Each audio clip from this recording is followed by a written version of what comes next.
Hey, what's up, everybody? True Boxing here. Thank you for coming back to Get Hit with the Truth. So today we're doing a What's Next on Joshua Buatsi, the undefeated and newly crowned WBO interim light heavyweight champion at 175 pounds, following what I think is probably the biggest win of his career, 12-round unanimous decision victory over Willy Hutchinson, as he captured the vacant WBO interim light heavyweight title on the big Joshua versus Dubois Riyadh season pay-per-view undercard that took place on DAZN on September 21st. Now, before we get into that, if you could smash the like button, leave a comment, or subscribe to the channel, I really do appreciate any and all support that I can get as I continue to build my channel here. So Buatsi, really moved in firm contention. He already was a very highly rated fighter, and he moved into just real serious prominent positioning with this victory, becoming the WBO interim champion. And now the big question is, what's next for him? Well, the fact that there wasn't a clear-cut winner between Beterbiev and Bivol last night doesn't help Buatsi's claim to the top. And it's going to be interesting to see how all this shakes out. Buatsi clearly is a solid-ass contender. He's right there in the mix. But what does he do while he's waiting around for that title shot? I really don't believe the WBO is going to order him to fight the winner of Beterbiev and Bivol next, because I think they're going to allow the undisputed rematch. I think Turki Al-Sheikh is going to push for that, so it's going to be interesting to see. But let's stop there. Let's run through and see. We start with the newly crowned undisputed champion, Arthur Beterbiev. I don't see this one taking place. I don't. Beterbiev, I think, is gonna get a rematch with Bivol next. I think Turki Al-Sheikh is gonna push for that, and I think these two guys are likely gonna lock horns, like in April, May area, for the undisputed light heavyweight championship of the world. So I'm gonna say no to a Beterbiev fight. Even if the WBO enforces the mandatory, Beterbiev's already the undisputed champ, so I don't think he's going to care. He'll probably give up the WBO belt, allowing Buatsi to become the WBO champ. So that's what I see. Then there's a showdown with Dimitri Bivol, the now former longtime WBA champ. I don't see this one taking place. Bivol, I really believe is going to get a crack at Beterbiev in a rematch. I think Turki Al-Sheikh is going to really make it worth their while. I think a rematch is going to take place between these two. I think they're both going to agree to it. And I don't think Bivol would fight the WBO interim champ unless Beterbiev got ordered to fight somebody else first to build towards a rematch. But I really don't think Turki Al-Sheikh is going to want that. I think he's going to order this rematch. Then there's WBC interim champion David Benavidez.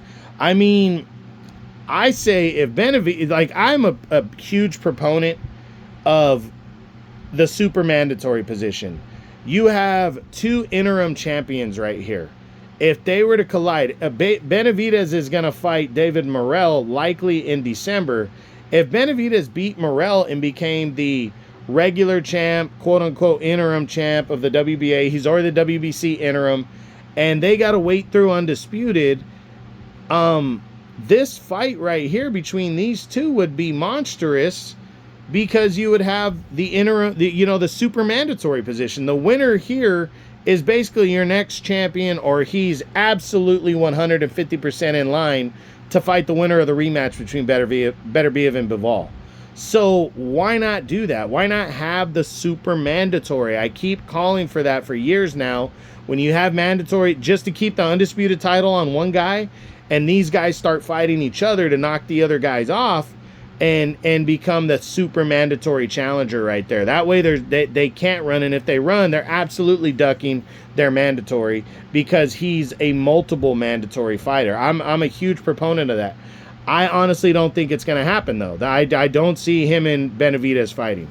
Morrell, I second that. I don't think Morrell and Buatsi will get together and fight each other either.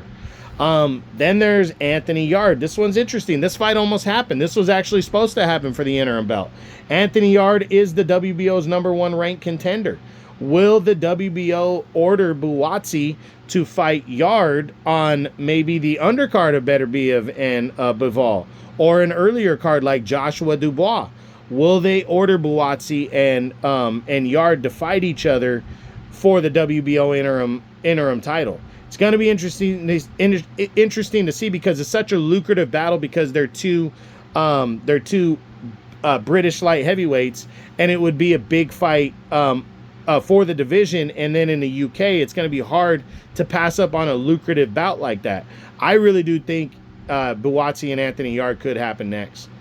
Then there's Alexander Vucic. Coming off the loss to Benavidez, would Buatsi put the title on the line against Vucic? Vucic's down at number 9, but that doesn't really matter because Buatsi's the interim champion. So would he say, hey, I want to test my skills out against Vucic, I'll fight him? I think it's possible, but I don't think it's likely, because Vucic is a guy that could knock Buatsi off his pedestal. And why take that risk unless it's a really big, lucrative fight, which sadly it's not. So I'm going to say no to that one. Then you got Callum Smith. This one I do think could be possible. Smith's number 10 in the WBO. So if he put the interim belt on the line against Smith, I think he would probably come in the favorite, or it would be at least a big UK battle right here. And I absolutely could see him winning, or taking a fight like this while he waits around for his eventual title shot that he's already in line for. So I do think this one could be a possibility.